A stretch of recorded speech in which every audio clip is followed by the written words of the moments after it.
Hello everyone and welcome to a new episode on Learn React. In this episode, we'll take a look at how we can start using the new ES6 classes which have been exposed to us through React 0.13 onwards. This is the first episode where we took an introduction to React.js and we saw how we could build a simple component using react.create class. In this episode, we'll try to change this simple component to start using ES6 classes. So the first thing that we would need to do is start using the latest React, which is 13.0.13.1.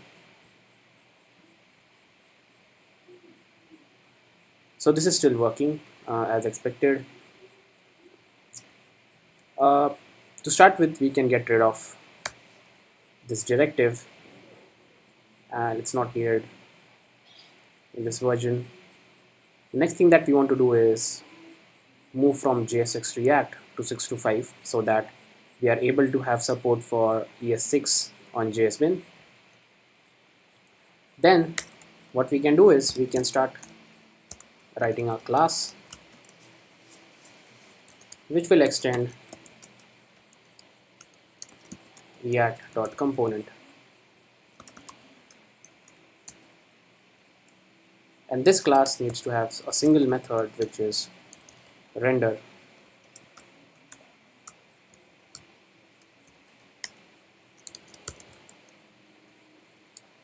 So let's just render a simple name to begin with.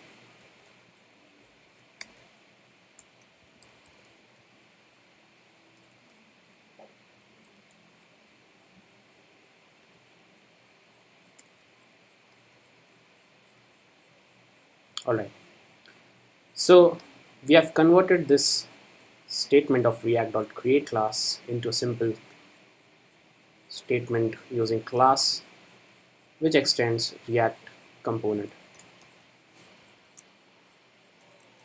Now, since we have a class instead of getInitialState, React now allows us to make use of constructors, which is more semantically suited for this.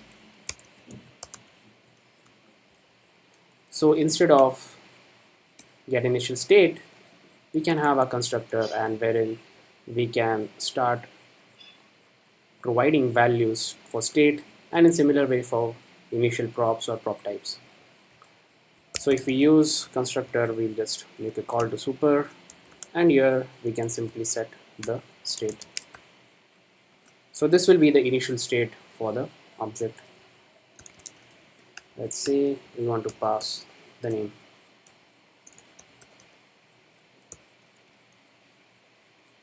Let's check if this is working now.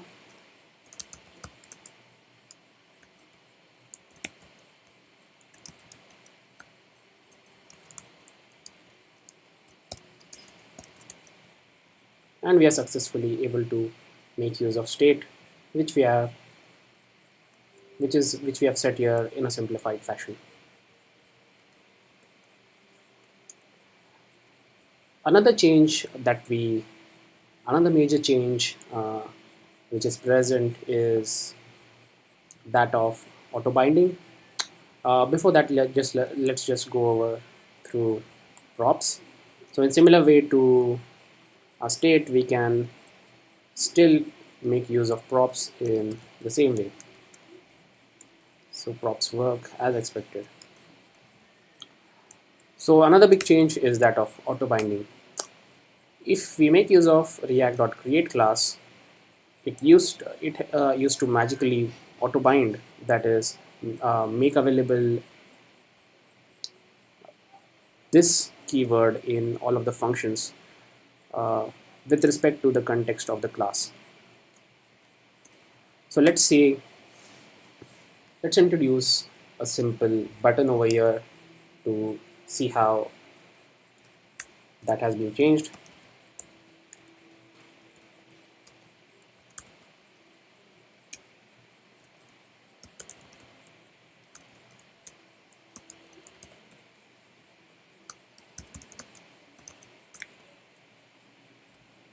And here we'll set up a simple event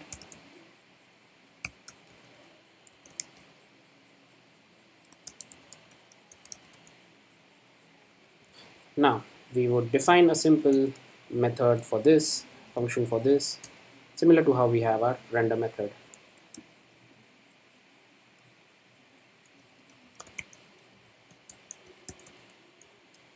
Let's just start with logging if this works or no.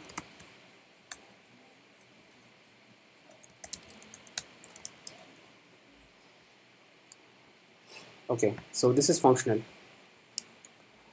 Now if we make use of this keyword in this particular method,